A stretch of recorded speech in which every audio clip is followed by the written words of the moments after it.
This is your USMNT Abroad weekend update from March 1st to March 3rd of 2024. Hi, if you're new here, I'm Filippo, and welcome to Tactical Manager TV, and welcome to the US Men's National Team Abroad series, where every single Monday we update you on how the Yanks did abroad over the weekend. Now, before we start, I want to say that I want to apologize in advance if my voice cracks up throughout the video. I've been battling a terrible flu all week long. It's been a very rough battle, almost as bad as Walter White fighting his urge to cook meth, but in this case, I'm fighting the flu. But anyhow, before we start, there's a quick thing I want to say. And it's honestly about this weekend. When it comes to American exports, we often think about corn, wheat, soybeans, entertainment, guns. But this weekend, we decided to join CONCACAF in their #1 export, which is shithousery. And we had Captain America himself do the export. But we'll talk more about that later in the video on the Christian Pulisic section. But don't forget that if you join Patreon, next week we're going to finalize the first giveaway on Patreon, which will be this USMNT retro jersey. And as we reach 100 Patreon members, we are going to expand the perks, and it's going to be pretty damn good. So if you want to join early, join now. The link to the Patreon is on the description of this video. We already had over 30 people join. With that said, drop a like if you want to in this video. It's free and it helps the channel. Sit back, relax, get some popcorn, and let's begin.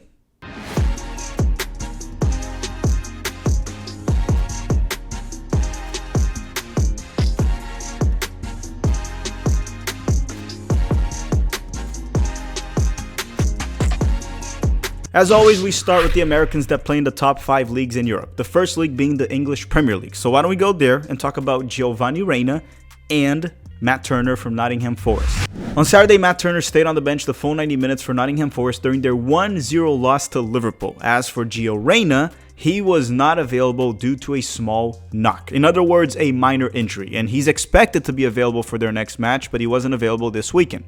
So Gio Reyna barely plays, and he picks up a knock, which I'm assuming it was in practice. Or maybe, I don't know, he hit his toe when he was walking towards the kitchen. I don't know. He wasn't available with a minor injury.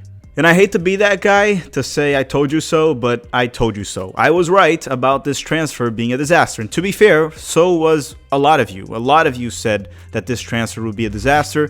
And unless it takes a massive 180 out of nowhere, that's what it is. And I'm sort of tired of criticizing this move. I said what I had to say when it happened, and honestly, it's been a bit worse than I expected, which is quite impressive because I was very pessimistic about it. But you gotta look at it this way. When you look at Gio Reyna's transfer to Nottingham Forest from far away, it's but when you look at it from up close, it still looks like you're looking at it from far away. Okay, but enough of Gio and Matt Turner. Let's go to the next American that plays in the English Premier League, and his name is Chris Richards, the center back from Crystal Palace. And on Saturday, Richards started and played the full 90 minutes for Crystal Palace during their 3-1 loss to Tottenham. Richards played as a left center back in a back three, and I thought he was mostly solid. Besides the third goal scored by Tottenham, which we're going to talk about that in a second. Crystal Palace barely had the ball for this match, so Richards didn't really get many touches, but he was busy on defense, and he was rock solid when tested throughout the match as a defender. I mean, in my opinion, he was their best center back. Because the other two, Anderson and Ward, made crucial mistakes on the first 2 goals that Crystal Palace conceded. And understand that technically, Richards was at fault for the third goal that Crystal Palace conceded late in the game. But when you take into consideration that it was the 88th minute and they were playing a high line trying to pull a late draw, you kind of start to see that it wasn't that bad of a mistake. He lost Son in the midfield, and when Son dribbled towards the goal, Richards had 2 choices: to foul Son and get a red card, or, you know, let him finish, and that's what he led, and he scored. That's what happened. He could have probably done a better job at anticipating the play in the midfield, but let's be honest, it's easier said than done during that stage of the game against a world-class forward. But overall, it was a good performance from Chris Richards. Next up would have been Austin Trusty from Sheffield United, but they played this Monday, and we record on Sunday, so you can drop a comment down below. How did Trusty do for Sheffield United? And enjoy Austin Trusty in the Premier League while you can, because Sheffield is getting relegated, and I'm expecting him to stay.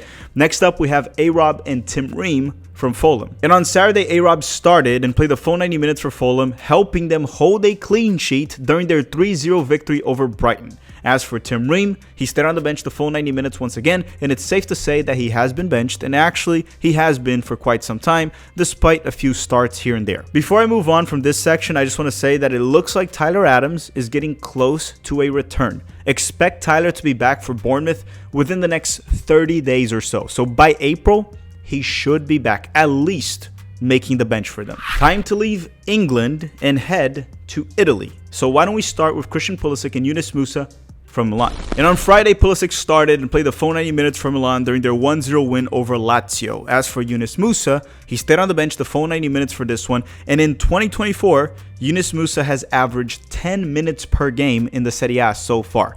So if you haven't noticed, his minutes have tanked. But since Musa didn't play, let's talk about Pulisic. So let me cut right to it. If you only look at it from a soccer perspective, like dribbling, creating opportunities for his teammates, scoring, defending, then I would say that Pulisic was very average. Nothing bad, nothing great. However, he played a massive role in Milan's victory this weekend. I would even argue that they would have not have gotten the win if it wasn't for Christian Pulisic. And he helped them by being super annoying. Yeah, you heard that right.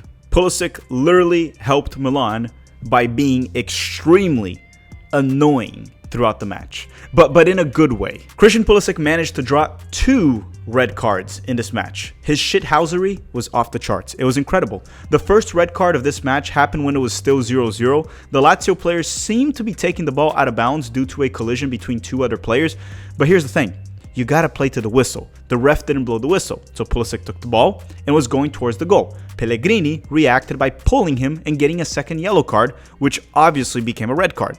Pulisic plays in CONCACAF. It's inevitable that he's going to be street smart. Because here's the thing. In CONCACAF, you are either street smart or you die. There's no other way around it. The game is like playing in the wild, wild west of soccer.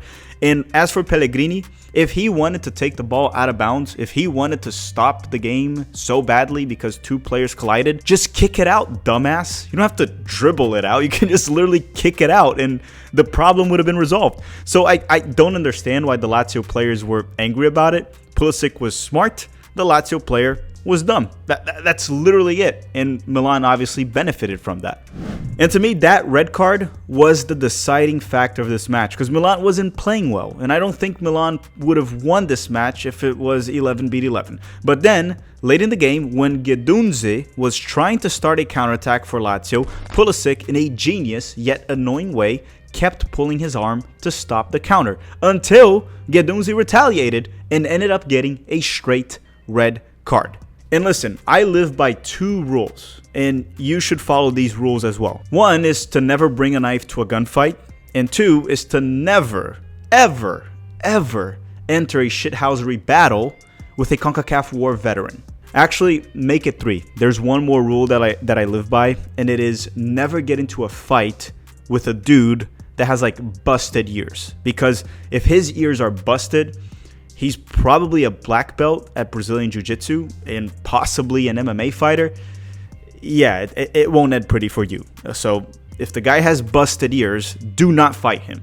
Trust me. And no, in case you're wondering, I have never gotten beaten up by a guy with busted ears that I know of or that I can remember. So just to finalize this section with Pulisic, this match that he played also had a ton of cards. 9 yellow cards and 3 red cards throughout the match.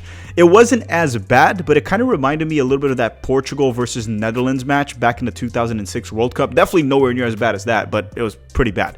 Anyhow, Pulisic found a way to have a major impact for Milan in this victory, and if it wasn't for him, I am almost certain that they would not have pulled off this 1-0 win, especially because of what I said earlier. Milan was playing like crap. They were not having a good game. Still in Italy, we have the boys that play for Juventus, and they are Weston McKennie and Tim Weah. And on Sunday, Weah started off the bench and was subbed in around minute 66 for Juve during their 2-1 loss to Napoli. And I always struggle to rate Weah's performances for Juve because he's always just kind of there, working hard. Never really makes anything good happen and doesn't really make any blatant mistakes. I guess let's say he's okay. And as I said before, I don't think he's Juve level. That's not Tim Weah's level. I just think that he might have to take a step down because I think he needs to play a level below Juventus to get consistent minutes and actually have an impact. As for Weston McKennie, he is injured. He had a shoulder injury last weekend, and at the time of this recording, we still don't know when he's expected to return, which means he is questionable for the U.S. men's national team Nations League finals this March. McKennie usually recovers at record time, but I don't want to be speculating on it. We don't know for how long he'll be out for. Now, before we continue, a quick word from our sponsor, Underdog Fantasy, and their link is in the description of this video. And thank you, Underdog Fantasy, for sponsoring Tactical Manager TV. Underdog Fantasy is a fun game to play prior to any soccer match, or basketball, or football as well, but we don't talk about those two in Tactical Manager TV. Sometimes basketball during live watch-alongs. I have been playing Underdog Fantasy for over a year now. You can download the app by using the link on the description of this video, and you can also use the promo code TMTV. And Underdog will be matching your first deposit for up to $100. And in the process, you'll be helping the channel avoid bankruptcy. The game I mainly play is called Pick'em. You just click on it, scroll to the soccer section, and pick a player for a specific match and select the stats that you believe will be lower or higher. It's very easy to play, but be smart about your picks because it's not easy to win. I'll be playing some Underdog Fantasy during some match live streams or match live watch-alongs, so stay tuned for that, as I will be forced to cheer for a player or root against him. Now, I am a professional hater, so I'll probably be rooting for the player's downfall. Once again, don't forget to use the promo code TMTV and use the link on the description of this video. Thank you, Underdog Fantasy, for sponsoring the channel. Now let's go to the Americans that play in Germany in the Bundesliga, and why don't we start with Brenden Aaronson from Union Berlin. On Saturday, Brenden Aaronson started off the bench and was subbed in around minute 69. Nice.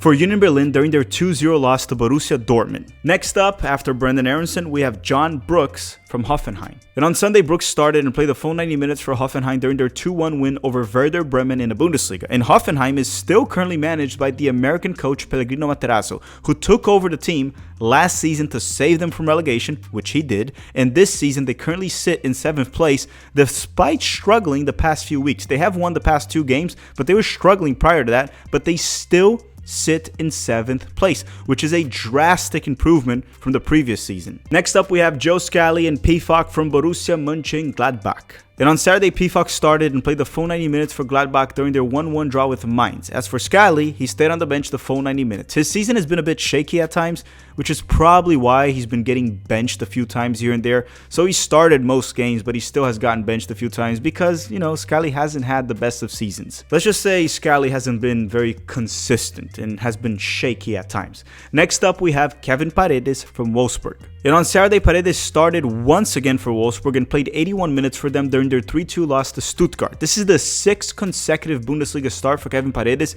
It seems like he has consolidated that starting role, which, to be fair, he has earned it after multiple strong performances. Nothing outstanding, he hasn't been brilliant by any means, but he's been good. Last but not least, in Germany, we have Leonard Maloney from Heidenheim. And on Saturday, Maloney was not available for Heidenheim as he's currently dealing with a knee injury and it seems like he might be out until late April. With that said, let's leave Germany and go to Spain to talk about the 2 Americans that play in La Liga. The first one being Luca de la Torre from Celta de Vigo. And on Friday, Luca de la Torre started and played the full 90 minutes for Celta de Vigo during their 1-0 win over Almeria. Now, before anyone corrects me, he was subbed out around the 90th minute, so he pretty much played the full 90, but he wasn't there till the very end. And the other American that plays in La Liga is Johnny Cardoso from Real Betis. And on Sunday, Johnny started and played 89 minutes for Real Betis during their 2-1 loss to Atletico Madrid. This was probably the toughest opponent that Real Betis has faced ever since Johnny made his debut against Barcelona.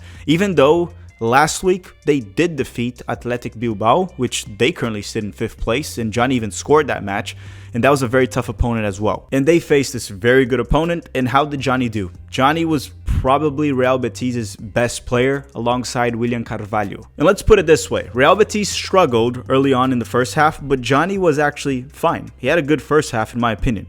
but he most certainly was better in the second half, and so was Real Betis. Johnny was very good on the ball with some great passes. He was extremely press resistant when in possession, and he got an assist for the golazo scored by William Carvalho. Johnny got an interception on the offensive side of the field, then he quickly found Carvalho to hit a beautiful shot from distance to score for Real Betis. Johnny Cardoso might actually be the most informed US men's national team player right now, alongside A-Rob from Fulham, since Weston McKennie is currently injured.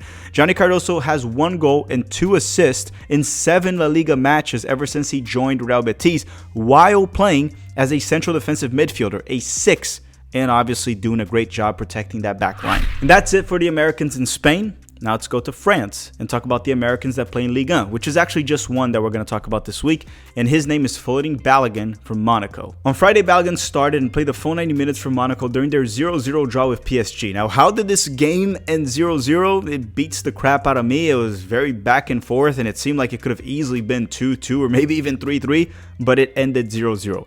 PSG is an opponent that Balogun tends to do well. He did score in both of their last 2 matches when he faced PSG. Now, this time Balogun didn't score, but I thought he had a decent game. He looked dangerous in multiple occasions, got very close to scoring, and had a few shots that were blocked. He was making the right runs, getting shots off against a very tough opponent. I thought he did fine. He even had a very nice play down the right side of the box where he cut inside and passed the ball to Ben Yedder that could have been an assist and should have been if Ben Yedder had scored, but the ball actually hit a PSG's defender's hand when Ben Yedder shot it. It should have been a penalty kick, probably in my opinion, but that's not really relevant for the USMNT Abroad series. And honestly, I think it's a little bit of my fault that Pulisic and Balogun didn't get a goal contribution this weekend, because at my Underdog Fantasy weekend picks, I picked Balogun and Pulisic to get a goal contribution, and usually if you do the reverse of what I do at Underdog Fantasy, you get it right. And again, I'm sorry guys, I jinxed them. It's my fault. I'm going to take the blame for it. I should probably be arrested for it.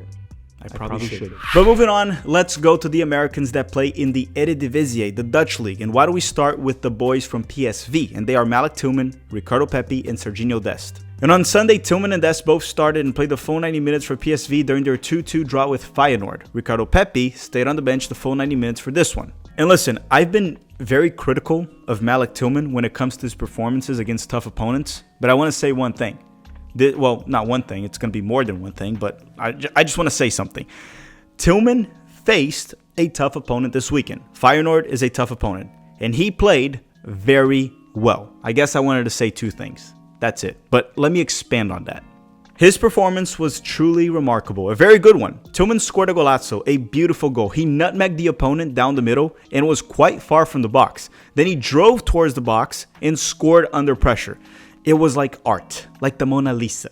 But it wasn't only the goal. He was also very aggressive on the ball, taking on defenders, winning his ground duels, and he could have got more than a goal. He could have easily got 2 goals. He could have gotten an assist.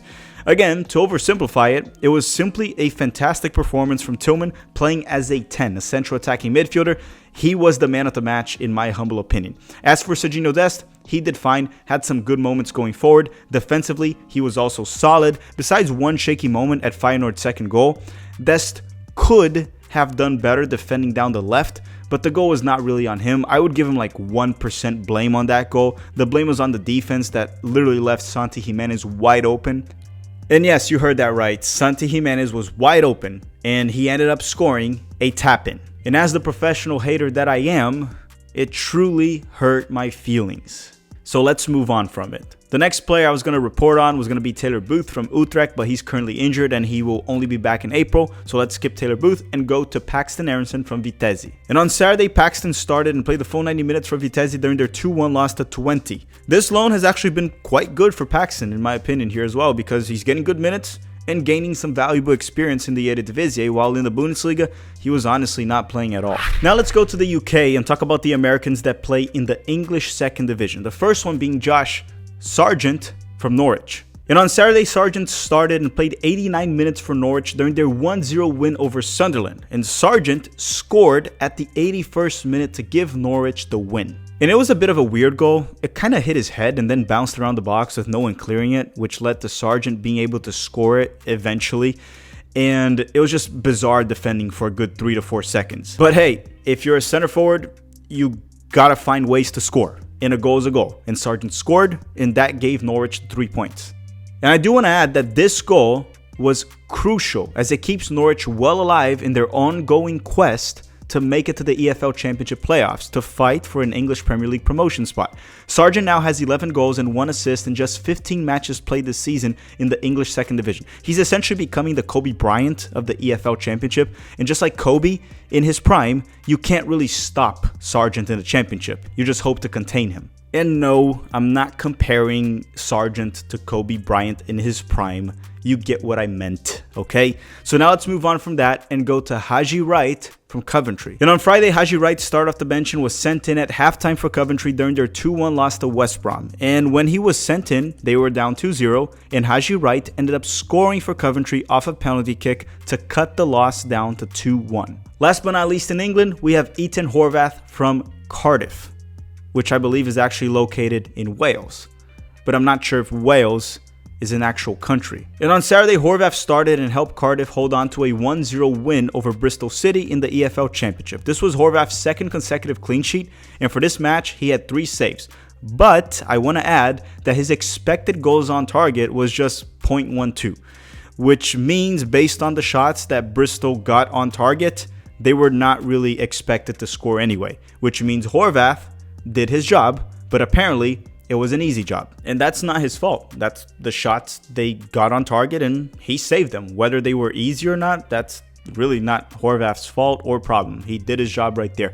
But moving on, let's go to Scotland and talk about Cameron Carter-Vickers from Celtic. And on Sunday, Carter-Vickers started and played the full 90 minutes for Celtic during their 2-0 loss to Hearts in the Scottish Premiership. Rangers have actually taken the top of the table, and Celtic might actually not win the league this season. Now, keep in mind, Rangers are currently 2 points ahead of Celtic, and then obviously they have the championship round after the league's regular season is done, to which the top 6 teams qualify. So the race is wide open between Rangers and Celtic, but at one point we thought Celtic had this, title secured, or they were most certainly the favorites to win it, and as of now, it seems like Rangers might actually be the favorites to win it. But I don't follow the Scottish League that closely, so take my opinion right there with a grain of salt. I'm just giving you the update based on what I see within the table. I don't know much about injuries within the two teams, and I haven't really looked into their schedules and all that crap. Now we have the Americans that play in Mexico in Liga MX, and why don't we start with Alejandro Zendejas from Club America. And on Saturday, Zendejas started off the bench and was subbed in around minute 71 for Club America during their 5-1 win over Atlas. And boy, let me tell you, Zendejas was busy this game, because when he was subbed in, they only had a 2-1 lead, so it was a tight game. And Zendejas managed to get 2 goals and an assist. He was literally the X factor off the bench to get them this 5-1 blowout. After Zendejas, we have Cade Cowell from Chivas Guadalajara. And on Saturday, Cowell started and played 76 minutes for Chivas during their 3-0 loss to Cruz Azul in Liga MX. And after Cade Cowell, I would normally report on Brendan Vasquez, but he plays on Sunday, but too late in the day. So blame Liga MX for my lack of reporting on Brendan Vasquez. We got to get these videos out on Monday morning, and I can't be waiting till 10 p.m. to watch Brendan Vasquez play to finish off the recording. So unfortunately, we had to record this before Brendan Vasquez played. And if he scored and he did anything, just let us know in the comment section down below, because then other viewers can read it and they'll know how Brendan Vasquez did, if they care. Alright everyone, thank you very much for watching. Don't forget to drop a like before you go. And this week, during the midweek, we're going to have a 3-episode mini-series, which is going to be a US men's national team depth chart video, or videos, or mini-series. One episode will be the defenders, the other episode will be the midfielders, and the last episode will be the forwards. And also, don't forget to join the Patreon if you want to enter the giveaway of this US men's national team retro jersey. And in June, when the US men's national team plays here in Orlando, I'm going to try to do a pickup game between the YouTube members and the Patreon members as well. Not one against the other, just everyone together. We're going to be using the funds of the memberships to fund that, because as I said, I want to use that money to reinvest in the community with giveaways and much more. And when we hit 100 members, more perks will be released, or I guess unlocked. I want to thank you all very much for watching. Thank you for the support, and have a great day.